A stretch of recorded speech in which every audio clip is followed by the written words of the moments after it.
Always happy to have the next gentleman on the one of one, the Sports Card Shop guest line here at Sports Card Nation. He's been here numerous times before, but this is the first time with his new role. But I don't want to make him wait. Mr. Chris Carlin of Collectors, Director of Customer Care, formerly of Upper Deck, and we'll talk about that. But welcome, Chris. John, it is so good to see you, my friend. Happy New Year. It feels like it's been years since we've done this, but it's like getting on a bike. We'll be just fine, right? Yeah, I don't think it might be a little over a year, but not years, Yeah, thankfully. And we shouldn't wait that long to for do it sure. again as well. Yeah, for sure. Happy New Year. Let's start off with the you were at Upper Deck a long time. How many years were you there?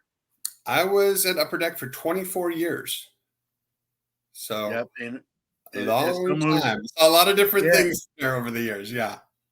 Well, I've been married 25, so I know how long 24 is when I kind of put them up next to each other. I know you're a modest and humble guy, so I'll say this. I know you probably wouldn't say this necessarily yourself, whether you realize, like, to me, you were the face of that company and for much of that time. You thought Upper Deck, you thought Chris Carlin, you did such a great job sort of being the front man, like to use a band analogy. How tough was it, like you said, being there that long? How difficult was it to, you do anything for that long, you get very comfortable and familiar. How tough was it to take on a new challenge?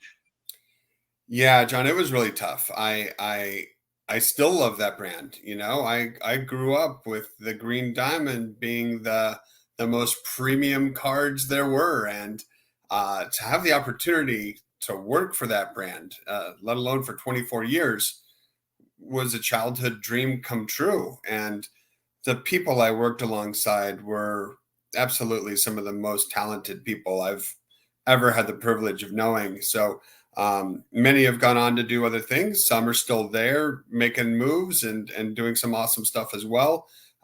It was very difficult, but I had a really weird situation where at that particular time, I had just lost my brother, and he had worked in the sports business for just as long as I had. In fact, he was an inspiration to me to even get into sports. And he worked at ESPN, he worked at Up Close, he worked at Best Damn Sports Show, and then ended up on Jimmy Kimmel Live, and just working with a lot of different celebrities and athletes. And after he passed of ALS, we had a lot of collectibles and memorabilia that didn't have any type of authenticity. I didn't know what was real or fake. Had a lot of artwork, a lot of different types of collectibles, and obviously, we kept a lot of things in the family. But I counseled my father, like I think we should find out what's real, what's not, things along those lines. So without thinking, I just he said, "You're in charge of all this." So I reached out to my friend Steve Salone at the time, was the president of Collectors, or PSA, and said, "Hey, I got to run some stuff through." So he was very accommodating, and I worked with one of their sales reps to get the memorabilia in. And then I was like, I think there's some things my dad wants to sell. We were going to try to use some things for charitable purposes, and to help cover, some of the cost of his care.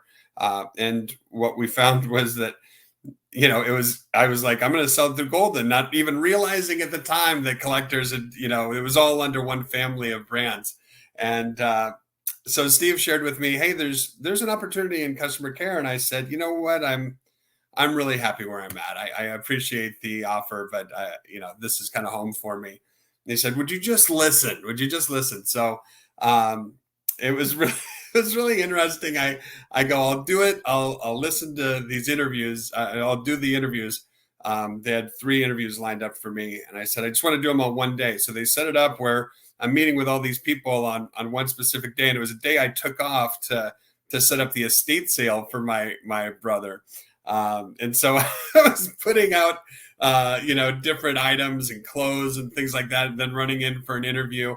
Um, and it was really kind of cool because I had known a lot of folks at PSA over the years and had always been impressed by people like Jackie Curiel and Kevin Linane and of course Nat Turner. So to start jumping on interviews with some of these folks, I was a little bit starstruck, hobby starstruck. Is that a thing? Myself, and I listened to what they were saying and the vision for the company and um, how they plan to really scale the operation. And it was a pretty cool story to tell. And for me, I knew so much about Upper Deck, but there was so much of the hobby that I never really understood or had the chance to really get in the weeds on. And uh, it just seemed like an incredible opportunity, especially one of the names that people on this podcast might not know is Steph Sabin, and she is the first female president for PCGS. Now PCGS does all the coin and banknote grading, but I was really impressed with her in my interviews, and she's someone who's been like a personal inspiration to me since I've been there. So with all that hobby firepower and all those impressive folks that I was talking with, when I got the offer, you do the pros and cons list, and it was tight. Like it was really a tricky one, but at the end of the day, it kind of felt like my brother led me there.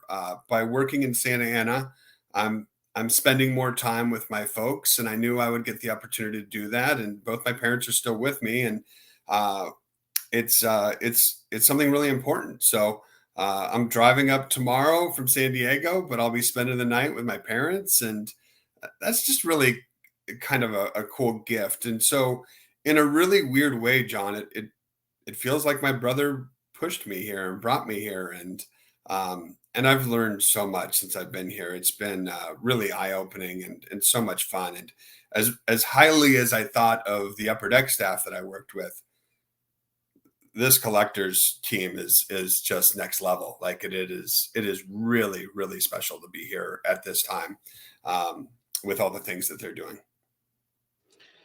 Yeah, a little serendipity there, like you said. That it almost felt like your brother kind of, in a cosmic sort of way, pushed you there. I want to speak a little bit about John. I never met him, but I almost felt like I have through you talking about him. I know we did some stuff with Hobby Hotline and to raise money for ALS, Yeah. obviously a terrible disease that we wish no one gets, and hopefully someday they can find a cure and make more progress. But you putting it out, and that's tough when your brother is afflicted with that. We know unfortunately what happens in the end, and Yeah.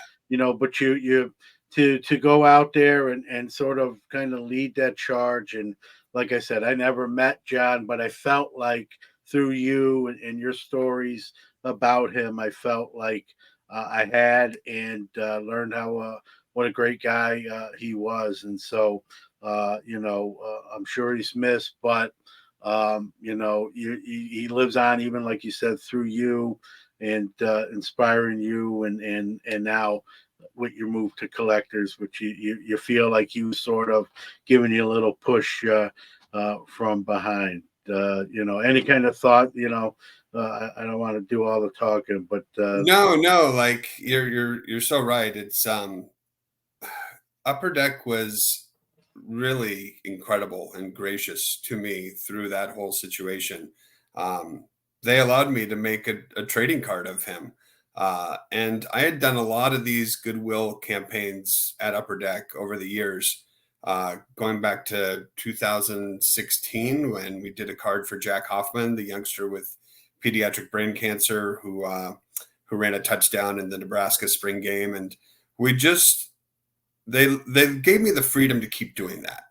And I always shared, this is my passion project. I'll do this on nights and weekends, and my wife was totally cool with that. And I focused during the day on, hey, I got to get back to these customers, or I got to take care of this event, or what have you. But on nights and weekends, that was kind of my time to work on those stories and work on those cards. And you and I have always felt like there's a lot more positive stories out there in the hobby than the negatives.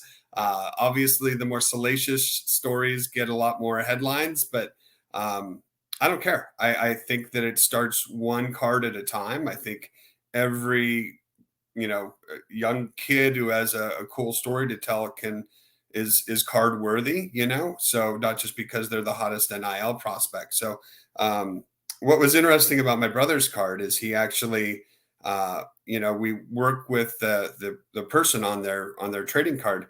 On the back of his, he put a prayer that he would say every morning when he woke up, and it was just kind of encouragement to keep going and keep persevering, and that God has a plan for him. So he inadvertently made the first Upper Deck prayer card, I guess, by doing that. So that was kind of cool. But again, I'm just so appreciative of Upper Deck for allowing me to of course I'd make promotional sets and things along those lines, but those heroic inspirations cards were always a passion project of mine, or the Indigenous Rookies program that we did towards the tail end of my career there was a real positive one that I just loved being a part of. So I love that they do that, and it shows. I always believe that if I'm closer to brands that care, and I feel the better I feel about a brand, the more apt I am to be loyal to them. So Upper Deck definitely saw value in that, and I think that was really cool to be a part of. And I want to give you definitely some credit here. You touched on a lot of those projects. Even I can tell you firsthand, it's not a secret. I posted when my dog passed Yeah. away some years back. That poster, you had a poster, a picture of me with my dog Mocha, and it still hangs on the wall. And she has a little corner where her ashes are, and the poster above that. And getting that, choked me up. Not just Upper Deck, but Chris Carlin is someone who cares, right? Anyone that knows you, knows your heart, knows what you're about.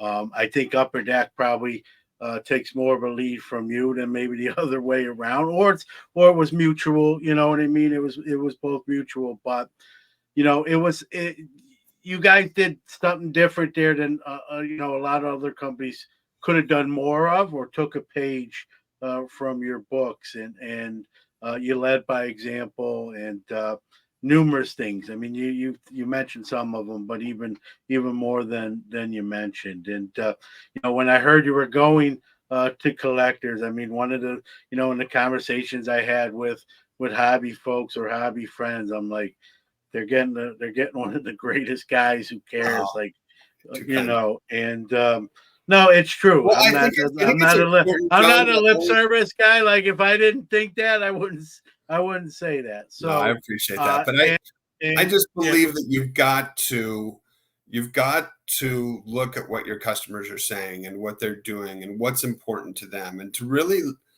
know them. We build relationships in the hobby, whether we realize it or not. And when I was young, I didn't think I was building these relationships. And then I saw a lot of dealers last week that I've known for 25, 30 years, and they've become so incredibly special to me. And I never, kind of sneaks up on you, I guess, as you get a little older. But the thing we did for you and Mocha was just from a tip I got from a gentleman named Jeff Rosenberg, who said, he's a PR guy out of New York, but he said, do the right thing and let the brand go along for the ride. And we do things because we care, and because we think our customers are valuable and worthwhile, and worth engaging with. But don't do it to try to get some headline or something like that. Just do the right thing. And if something comes from that, then great. If not, you did the right thing, right? So that's kind of the way I've always thought of that type of work. Well, no one can do it better. The best they can do is tie you, Chris, and if that, and attending some of those PSA collectors events since your move there, seeing you firsthand at those events, right? Work in the room, come. I had a conversation. You asked me, hey, what could we do better? What do you want to see? And I mentioned a couple of things, but you asked everybody that. Yeah. And that's what I appreciate about you. And it's again, it's when I heard you were going there, I knew what they were going to get, and I hope they realize that. I'm sure they do now that you're someone who cares. That your work ethic speaks for itself. But I knew seeing you at the event and talking to people. I mean, I wasn't surprised because I know that's how you operate and who you are. But every time I see that, I just say, man, if we need more, more folks like Chris. There's not enough. I'm not saying you're the only one, but we need more.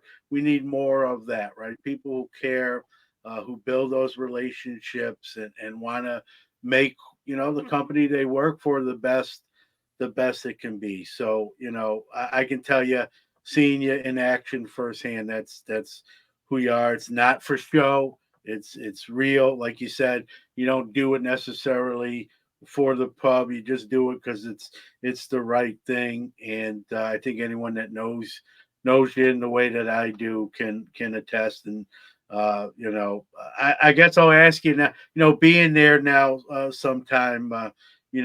What you kind of thought. I know you were impressed, like you said, with that gauntlet of interviews that you took, and now being there sometime, you know, your thoughts. I know you before we hit record, you said you're learning a lot of stuff across the board, and kind of speak to that.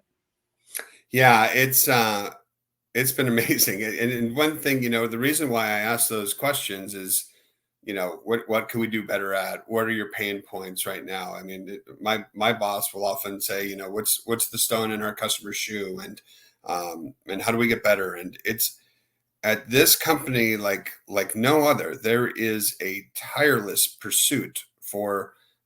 We know we can't get perfection, but as close as we can get. And our mission statement is pretty simple: make collecting safe, easy, and fun.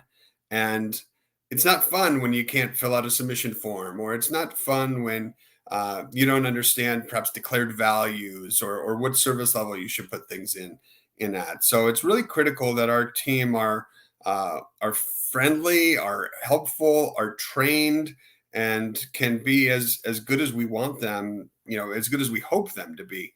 And that's really critical. So for me, being there for a little bit, one thing I was impressed with from the beginning was the leadership team I had inherited in customer care.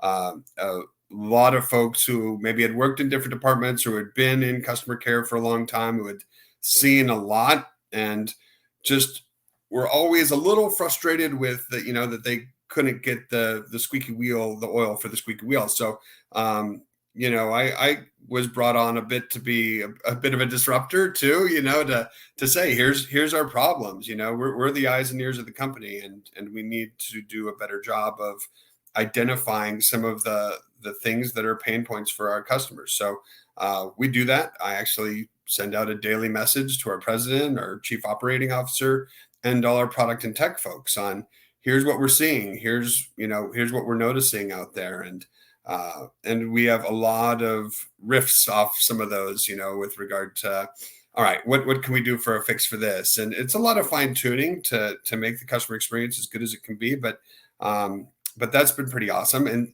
the main thing, I guess, that blew me away, John, is I hadn't done a lot of grading before I came to collectors.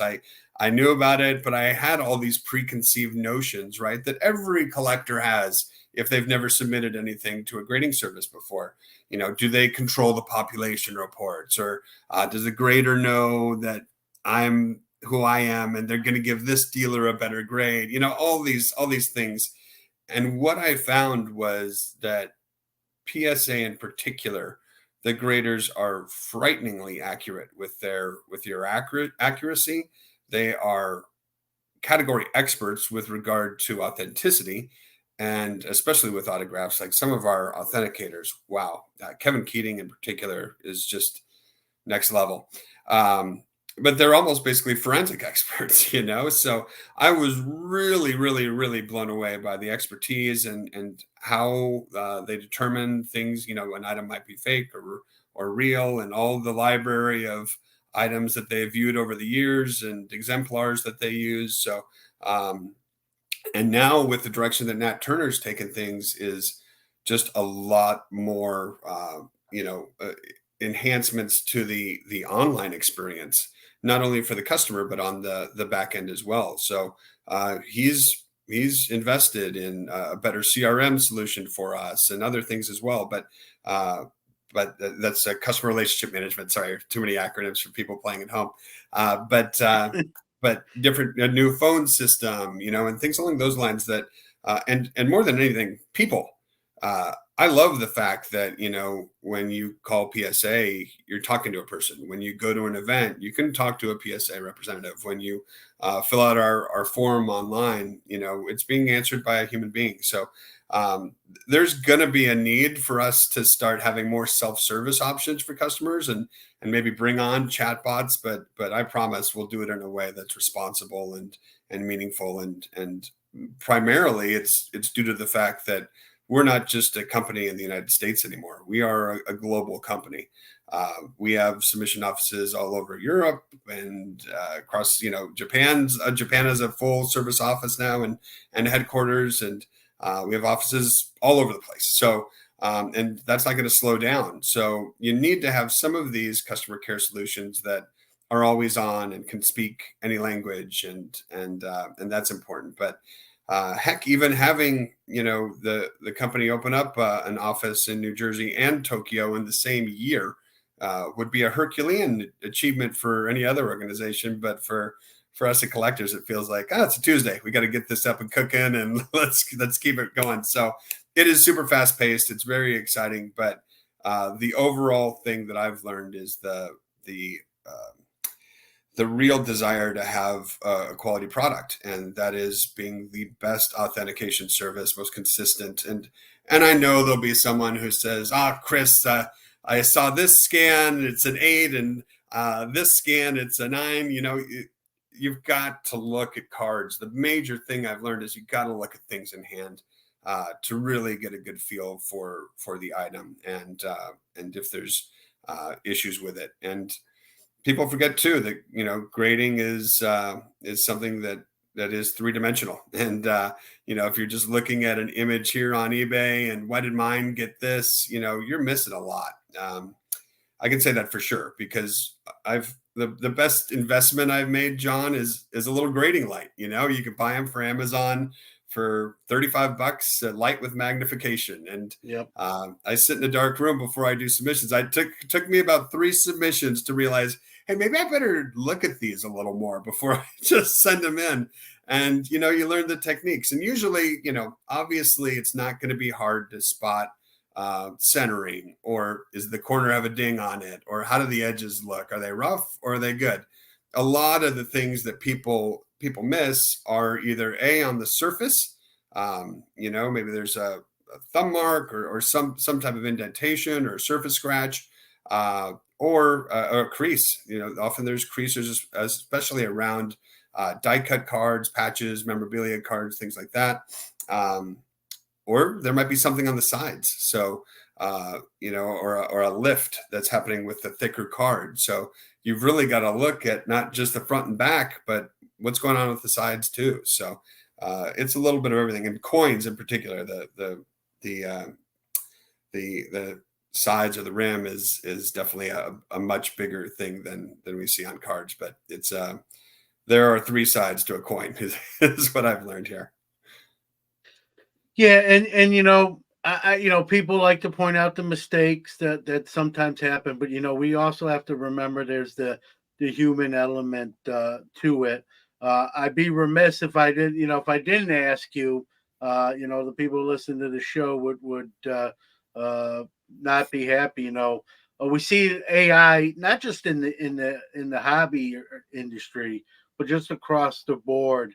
AI has become a being in the forefront, and we're seeing more of it. For what you can talk about, you know, what's AI's role going to be with PSA, now and then going forward, and anything else that you're allowed to share, like that might be new, maybe a new holder coming, a new flip, whatever might be coming Yeah. down the turnpike that you can Yeah, talk I mean, about. obviously, AI is the buzzword that everyone's talking about these days. PSA was one of the first companies to invest in a company called Genamint that did that, and we have made a lot of strides with regard to AI and grading and image recognition since then. I would highly recommend that if you are enjoy collecting and want to know more about some of these things, follow Dan Van Tran on LinkedIn. He's our chief CTO. And so he has a tremendous amount of posts about, in interviews that he does with regard to what we're doing with image recognition and some of the things upcoming. But, the thing that I think makes Nat's ownership of this company special is his emphasis on providing an online experience like no other. So we just deployed a new online submission center that is vastly superior to the old one and vastly superior to pretty much anything in the industry.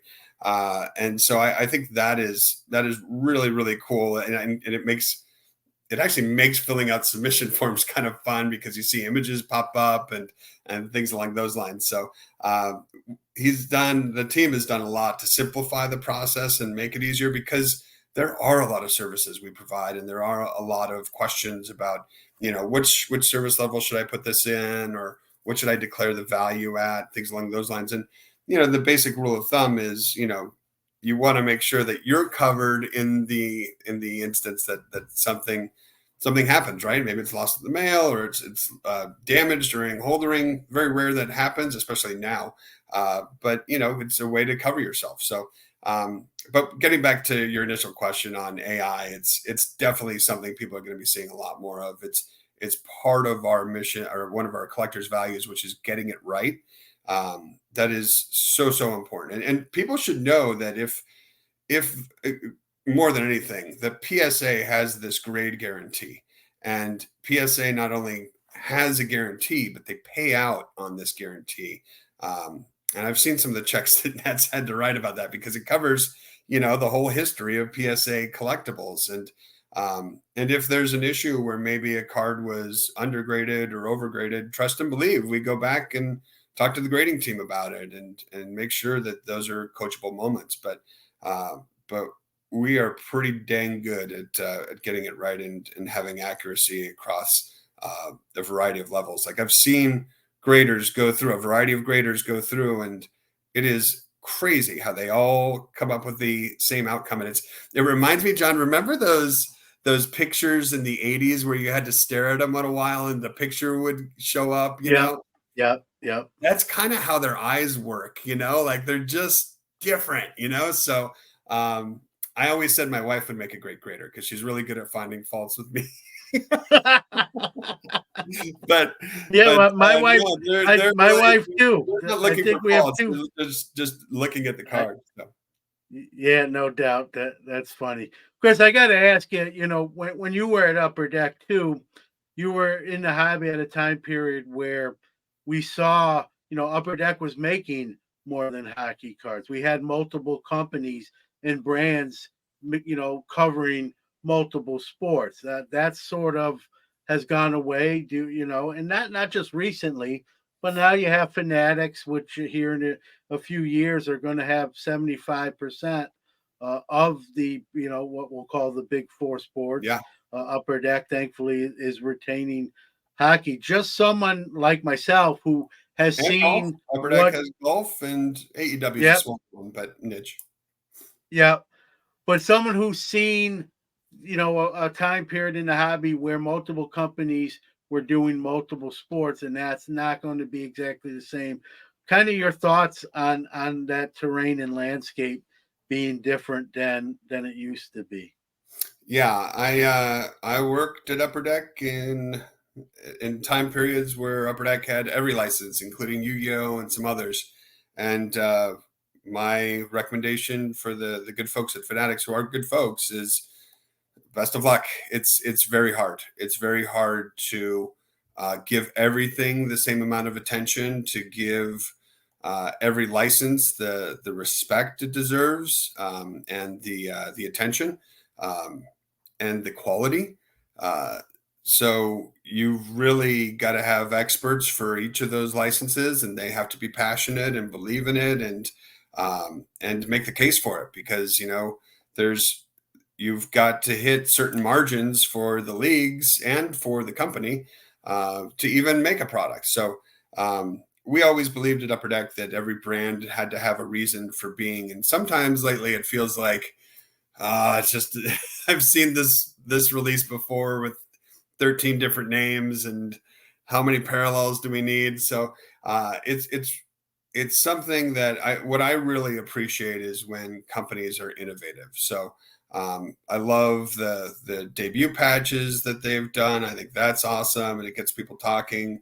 The what if cards are something that has kind of always been done. I've seen the one of the cards I love that Upper Deck did was a LeBron James in a football uniform, and they did signed versions of those. So there's those types of things that have lasted for a while, but they do a really good job of promoting those and getting mainstream attention to those. And what they did with that Tom Brady card was crazy. But I think it's really funny that particular product is so prospect driven that I wonder if people know, like, for that product, like, you have to kind of put about 95% of those cards away for a couple years, and then go back to them and see, hey, did this guy hit? Did that guy hit? Oh, what do I got here? So it's like a secondary box opening experience, but you got to wait a couple of years for some of those guys. So I have tremendous amount of respect for what they've been able to do so far, and it's not easy. It's just not easy to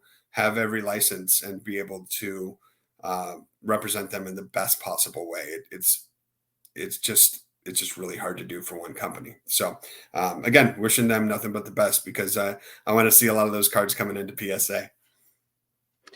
Yeah, no doubt. I'm old school, Chris.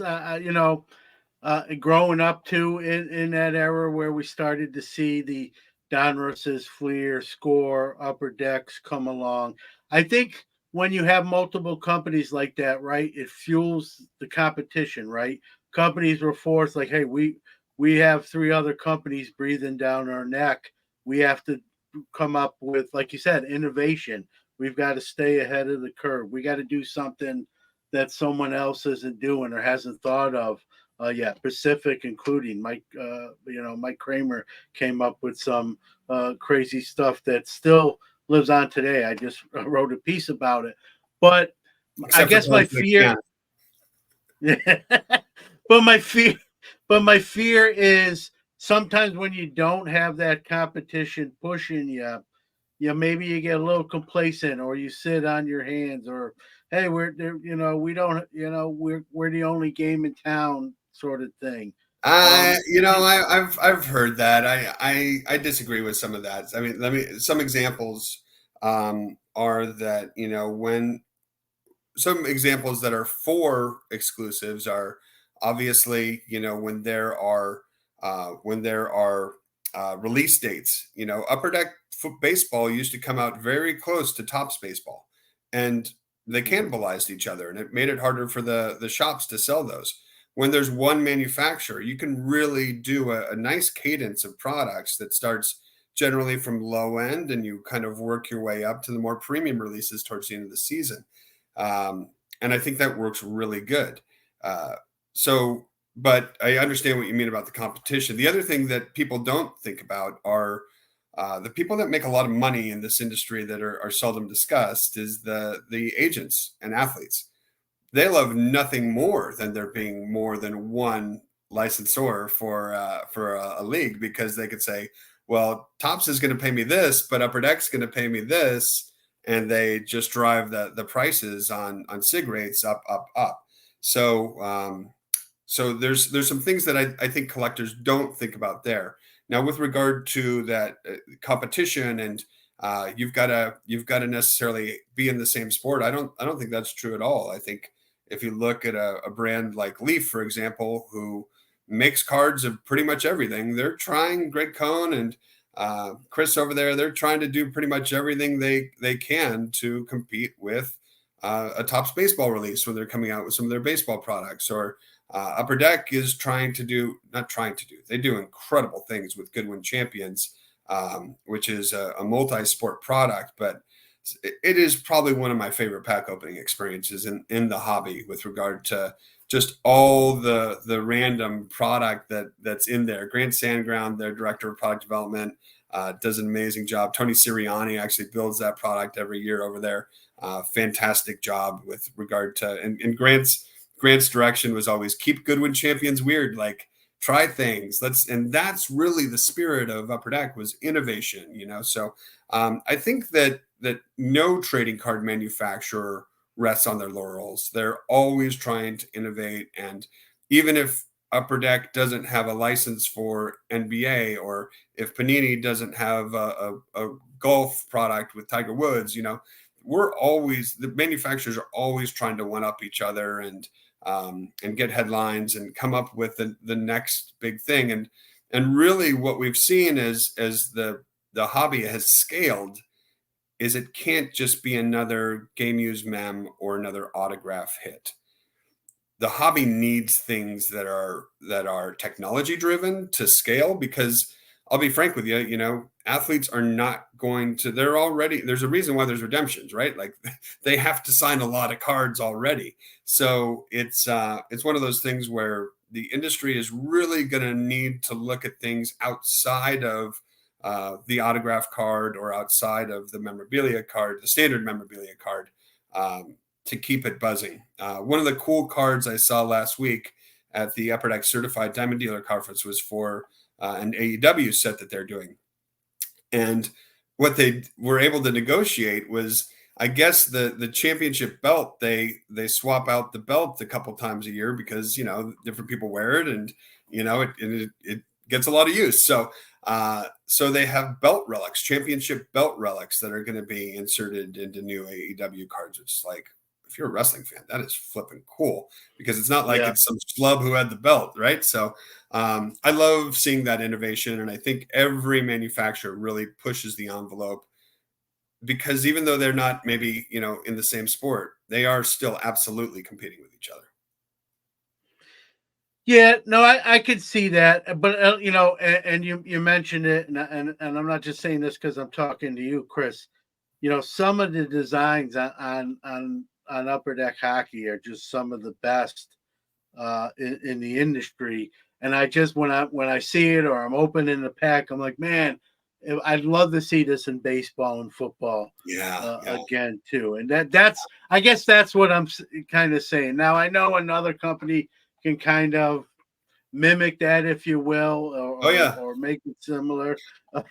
Sometimes not even above board. We know how that goes. But when I see some of the stuff like Upper Deck does in hockey, I miss the days, and you know that you were there when you can not only do it in hockey, but you can do it in football and basketball and baseball. And I miss those days when a company that was doing such a good job could do it across multi-sports fronts. And I don't know if we'll ever really get exactly there again, and maybe it's that's just the way it goes. But as someone who's old and has lived through that, I miss those kind of days. And that's the fun part about this hobby. You could still have that experience. I mean, I love following Matt Turner on Instagram, because he's not opening up a lot of new stuff. He opens up that old stuff, and he kind of treasure hunts for some of it. But there's a lot of collectors like that out there. So I've got a box of 2001 SP Authentic Golf that I've been been saving for a while, and I think I'm going to open it up with my boys on my 50th birthday coming up later this year. But yeah, I really appreciate some of those older products, and the good news is, again, they're still out there, and you can get singles or even like the old Ovation, the base sets from Ovation baseball were always so beautiful. So I feel you. I totally hear you. But Panini's done some really good things. I think Fanatics is going to really try to press the envelope and come up with some amazing things. We just got to, hang on for the ride and see how it all goes. But it goes back to that saying that so many of us in the hobby use: collect what you like. If you're getting slaughtered on boxes, just buy the card you like and send it on to us, and we'll slab it up for you. So, I think it's just different strokes for different folks, really. Yeah, no doubt, and well said, and it's true, right? You can, I've heard collectors say, "Hey, I collect what's already been printed already, whether it be vintage or even not vintage, but like you said, stuff that's already exists that's still sealed." You mentioned with Nat, and I've seen him do that. I'll Chris, when I heard you were leaving, Upper Deck to head to collectors, one of my fears when I first heard that was, you always were great at the National. And one of my fears was like, is he going to be able, like, are we still going to see Chris at the National? And if we don't, you're like, will it be in the same sort of capacity? Because you work the floor, you're great with folks. And now I'm happy to say now you're still there. You still we had a funny laugh last year when I had the card done, and I forgot to come back and grab it in a timely manner, and you kind of put the be on the lookout for, hey, pick up your card, Newman. It's well, I knew you'd be watching your Twitter, so yeah. I that was hilarious. Twitter, like, get back here. Plus, it's funny. You, so, yeah. The other people got a kick out of it too, because they said, "Hey, did you pick up your card yet, dude?" And I'm like, "Yeah." So it was funny, but again, that shows your personality. You're a fun guy, and and I'm glad you're still in that capacity. I love the National. It's something that I'm really excited about sharing with my kids one day. Like we've done some smaller shows. The one we love, and it's a great show if you're in Southern California, is the Long Beach Expo. A lot of it is coins and banknotes and things like that, but there are sports card dealers, there's Pokemon dealers, and it's a really good way to get cards graded pretty quickly. Like you hand them to us and we courier them right to the office. So usually we run a variety of specials around that show. So that happens 3 times a year. LongBeachExpo.com, definitely worth checking out. Good Trojan horse way to get things through to PSA quickly. But the National has always held a special place in my heart, because at Upper Deck, we would be like, well, we could almost just turn the phones off because everyone who's going to be calling is going to be out there, So, but I will say it's a drastically different experience working at PSA at the National than Upper Deck, where people both bring us product, right? But at PSA, it is a lot more fast paced, because I'm not just getting Upper Deck product. I'm getting Panini, Pokemon, Topps, everything. One Piece, holy cow! One Piece is blowing up. So it's I tell people I felt like I was Sam Malone at Upper Deck, where I was had time to chit chat and things along those lines, and here at PSA it feels like I'm a bartender at college, dollar beer night into college, where it's just like go. But it's always fun I always try to slow up and make sure that I'm spending time with the folks who pay our paychecks, and if you're not listening to your collectors and you're not making them a priority and hearing out what hurts for them, then I don't think you should be in this industry, really. But it's an industry of passion. That's what makes it so great. Is I don't think anyone who works at a card company or grading service is doing it to be average. They do it because they love it and they want their company to be perceived as highly as possible. And it's a fun industry to be in. In fact, John, did you know I'm hiring? Shameless plug.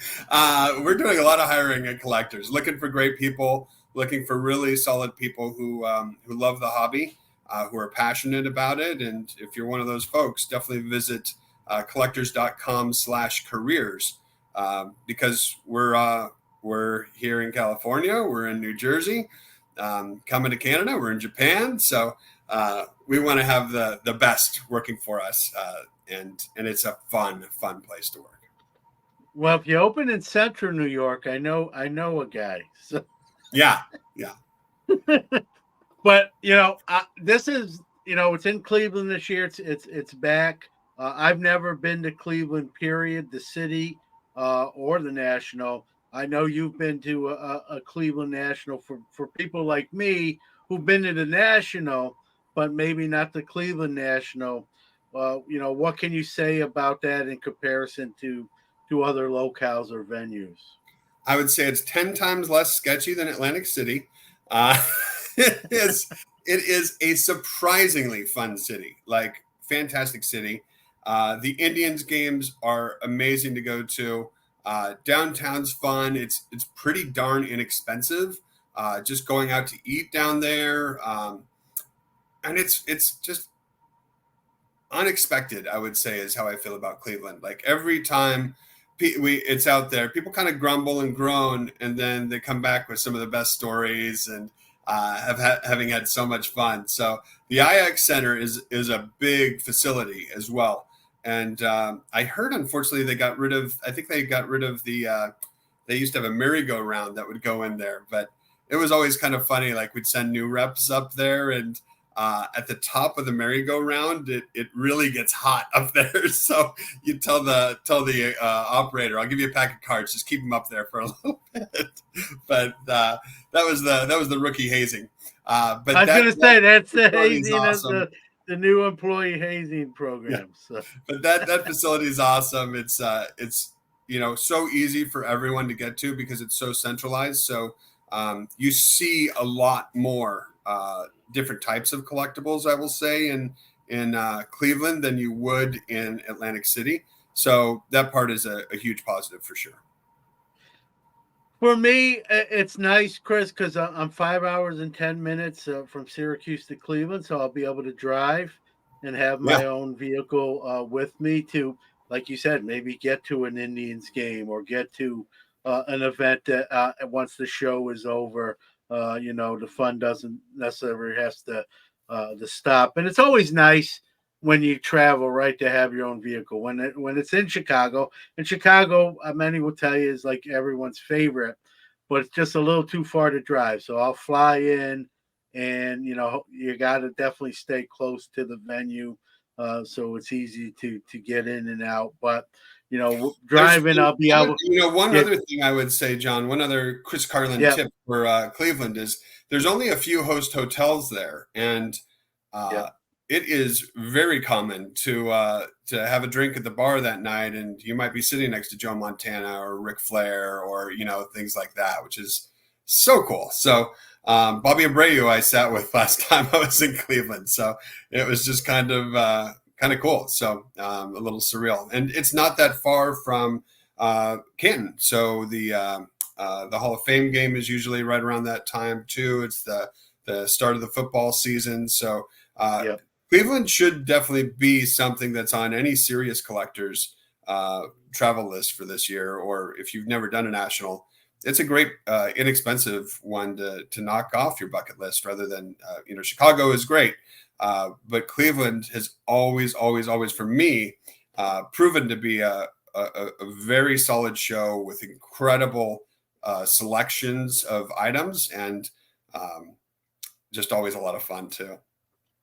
And I've already said this on the program. I'm going to come in a day earlier, and the Rock and Roll Hall of Fame is there as well. I'm a big music guy, so I've never been to the Rock and Roll Hall, so I'm going to come in a day earlier and scratch that one off the bucket list as well. So plenty to do, and that's the nice thing. And you're a member of our set registry, PSA set registry, right? Yeah.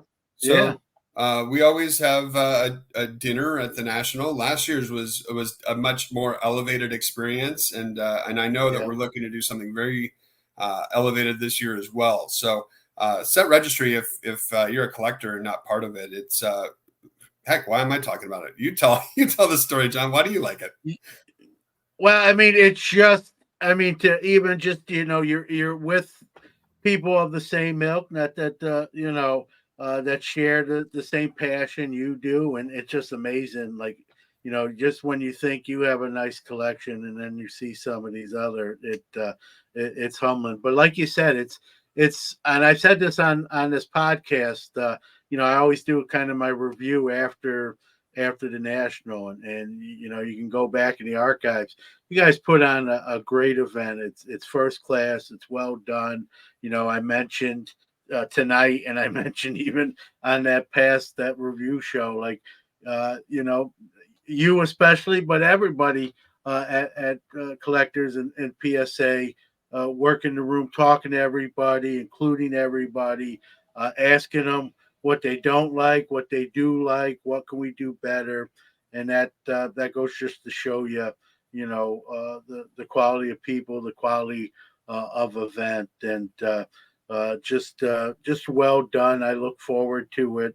Like the national itself, right? You make sure you don't schedule anything else that night Yeah. because you're going there, and I don't want to disappoint anyone else. Like, hey, I can't make it, so I don't commit until we know when that event is. But looking Well, I would forward definitely to it. recommend if you're a fan of collecting any type of single cards and slapping them up, Yeah, get involved with the PSA set registry. It is a really incredible group of collectors who all kind of look out for each other. They all have each other's back. They all want to see each other's collections grow. If you collect um, drummer cards from Star Wars, there'll probably be someone there who'll keep an eye out for you and let you know when they see them. So no matter what it is, so there's yeah.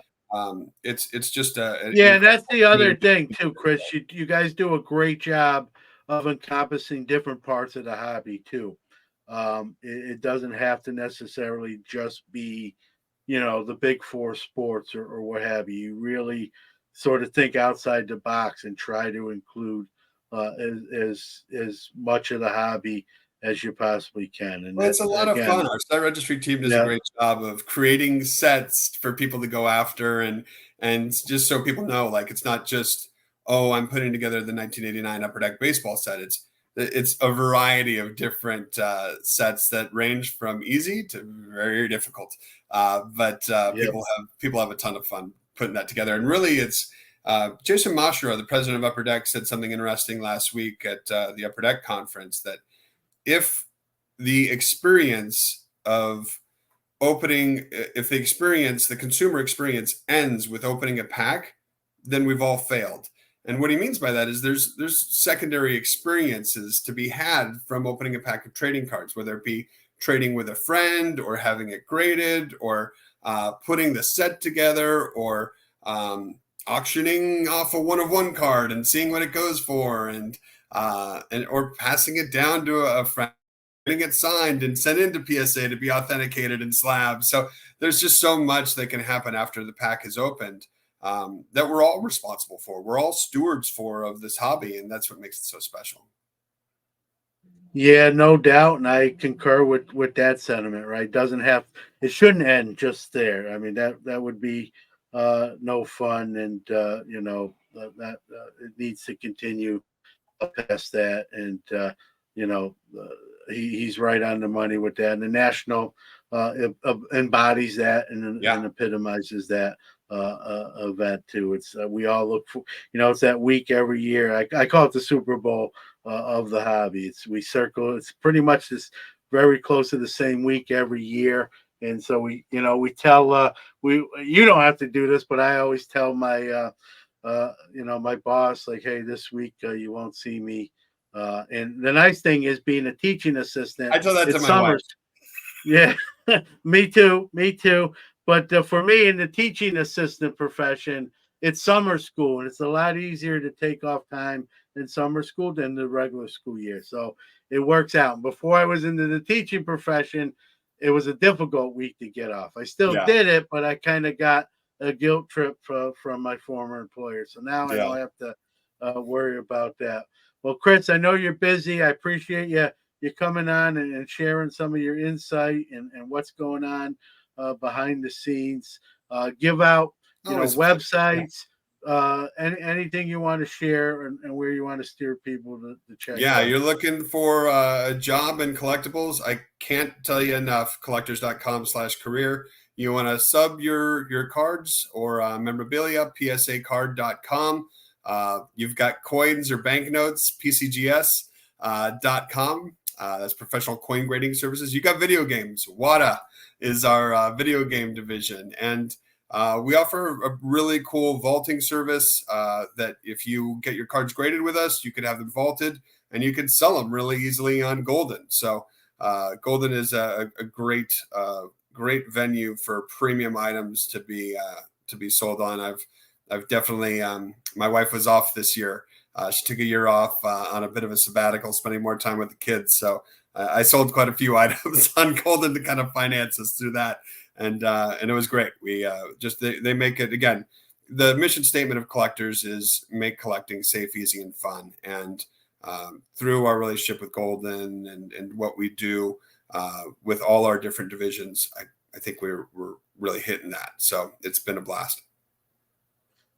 Well, I look forward to seeing you here in the end of July in the Cleveland National, as we were just talking about. And I don't have to tell you this. Keep up the great work. I appreciate it. Collectors has got a great one, and it's a good catching up with you, Chris. And Appreciate you. we'll do it. We'll have to do it again, and with not as much time between appearances. For sure. Appreciate it, brother.